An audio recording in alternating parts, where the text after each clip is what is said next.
Thanks for tuning in to TTV. I'm your host, Toya, and today is Wednesday. And we're going over the Tao De Ching. Okay, so this is the version that I use, the book I go over with you guys. There are different versions out there, so feel free to find the one that works for you. Okay, but this is the one that I've been going with. Now, what the Tao Te Ching is that it is a book of old wise Chinese proverbs. Um, so they just basically giving you bits of wisdom, tidbits on life, things like that to make a better life. Um, it's 4,500 years old. And the thing I like about it, or the thing that fascinates me with it, is as old as it still applies to life here every day. Now, I do apologize. Like I told y'all on yesterday's video, I'm doing all these videos in 1 week, and I got the last little bit, lingering bit of this head cold going on. So, we just gonna go through it and keep it pushing, because otherwise, I feel wonderful.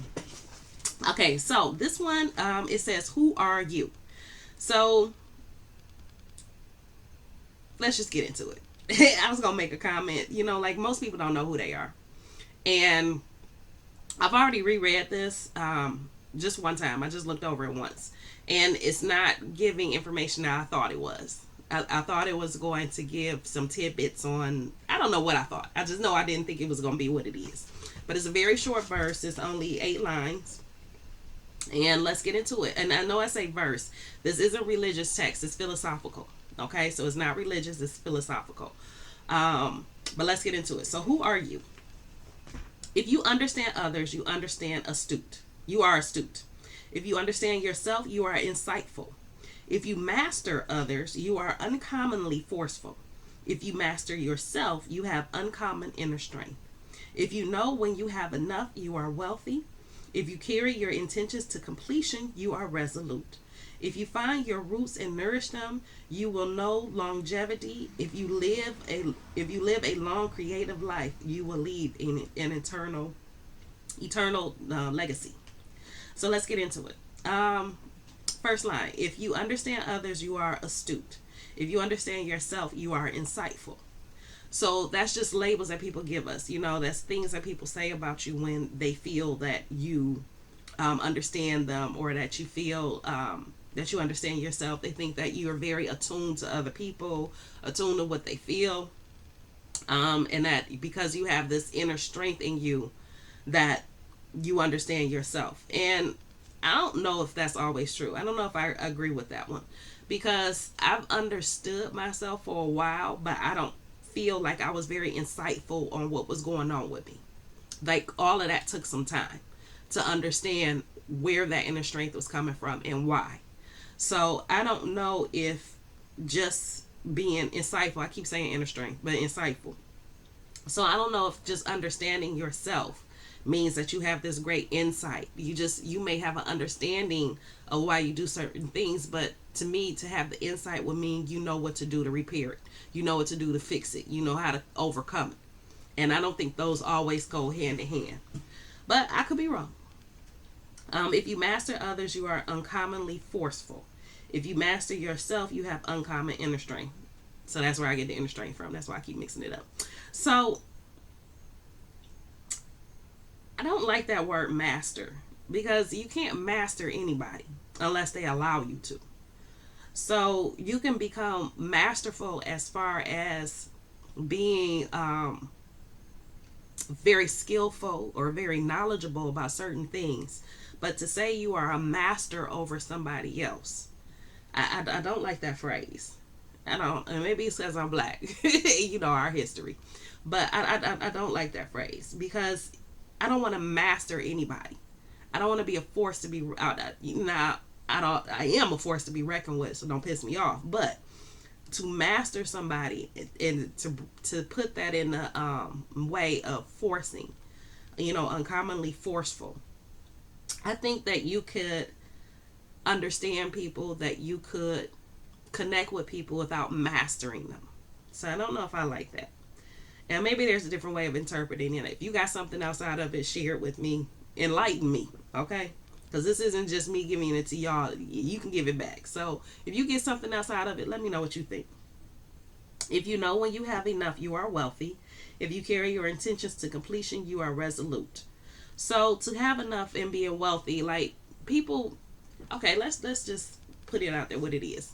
So we live in that supersized world, right? Everybody wants to have the banging bank account. Everybody wants to have, the big giant house. But really, you only need enough. You only need what you need. Anything else is excess and it's kind of a waste. Like I look at these mansions, you have these big giant mansions, and it's just such a waste of space because they'll have these big giant mansions that would take up 2 city blocks, and they have 4 bedrooms, and it's only 2 people that live there. Like, that's a waste of space.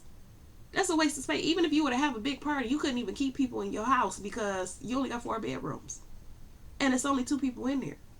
If you're gonna have a big property like that, have your whole family in there, your mama, your daddy, your kids, like everybody be up in there. This wing is for my kids, this wing is for my parents, this little corner, this section is for me. Leave me alone. you know? But just to have those big giant houses, it's a waste. And a lot of times, people get those houses and they get in them and they feel lonely because they're in this huge building, this huge house that they gotta call home, and it's not filled with anything. It's not filled with life. It's just things and possessions. So that I agree with, like if you have enough, then you're wealthy. You don't need too much more. And if you carry your intentions to completion, you are resolute. That's the whole point of it. When you intend to do something and you can actually see it through and get it to where it's completed and done, that's saying a lot. Like I strive for that all the time. What they say, the best intentions, the road to hell is lead with good intentions, led with good intentions, or paved with good intentions. Well, I probably paved a few bricks or two on that road. But anyway, your intentions, once you complete them, to actually complete them, that's saying something about you and your integrity. Builds your integrity. Okay. If you find your roots and nourish them, you will know longevity. So you have to nourish this body, but you also have to nourish the mind and the spirit and the whole completeness of it. Okay. So it's not just what you eat or just what you consume, but it's also what you consume visually, what you consume mentally, what you consume through your audio, what you consume physically, through touch, your senses. And a lot of times all we think is what we internally consume, taste buds. But when you nourish all those parts of you and you're whole, that's what they're talking about, that longer longevity. That's my opinion. And if you live a long, creative life, you will leave an eternal legacy. So, a legacy, most people think about a legacy being something physical, whether it's money or buildings or businesses or something like that. But a legacy could also be a way of thinking. A legacy could also be a way of understanding, a perception, of being okay with bettering yourself, being okay with who you are, and it's really sitting down, getting to know who you are as a person, as a human in this world. So to me, that's what this is talking about. To actually be able to sit and give more to life so that it continues on generation after generation after generation and doesn't end with just you. So it's not just a physical building. It's not just physical money. It's not just something tangible that you can see and touch. Sometimes it's a way of thinking. Sometimes it's a process that you go through in your head that you teach to your children, and their children teach to their children. And so you end up leaving a legacy like this. Well, why do we do this? Well, your great great grandmother, and that's how you get to it. So, this wasn't one of my favorites, but it wasn't a bad one. But it wasn't one of my favorites. Yeah, we'll just leave it at that. But tell me what you think, what you get out of this, because maybe you got something different. Like I said, I got this congestion going on in my head, so that could be having something to do with this as well. I don't know, but let me know what you think. But that's it for today. If you got anything out of this, please like, subscribe, and share, because if you get something out of it, chances are someone else will as well. So why not share with those you know, love, and care about? All right, so I love you guys, and I will talk to you tomorrow.